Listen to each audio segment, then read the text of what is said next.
Sweating Bullets solo. It was the first Megadeth solo, actually the first solo ever that I ever learned. Well, apart from the Smashing Pumpkins cover of Landslide, but that barely counts. So it was the first solo that I ever learned, and even though my technique wasn't really as decent as it is now, I was still able to, to manage my own version of it. So it's fairly simple, there's this thing where he goes.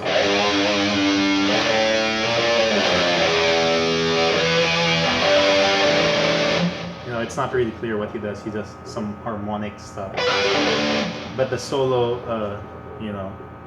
the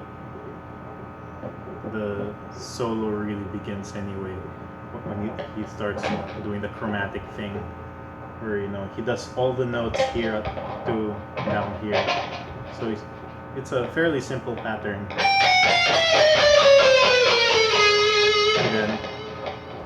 and then he moves from the 15th fret to the 16th fret, and from the E string to the B string.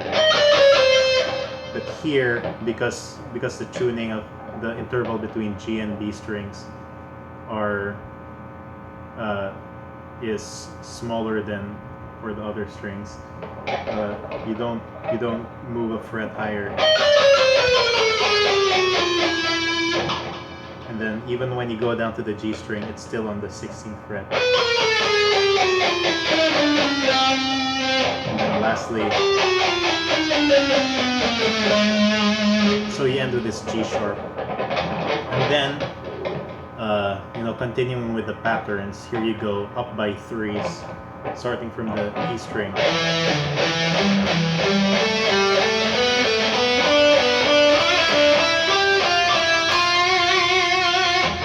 So the only real change in the pattern is when he hits this note.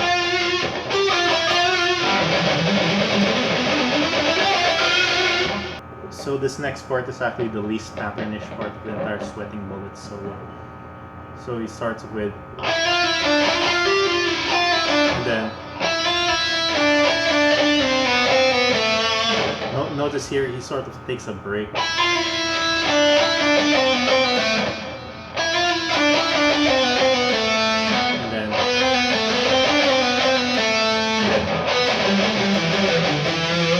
So you also have to know where to do the palm muting, but even Dave isn't.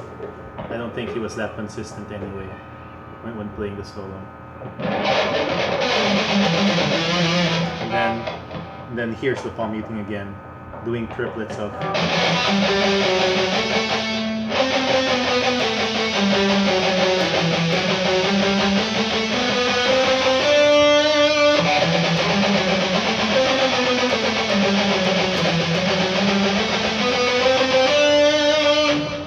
Then here, starting from this G, and then C.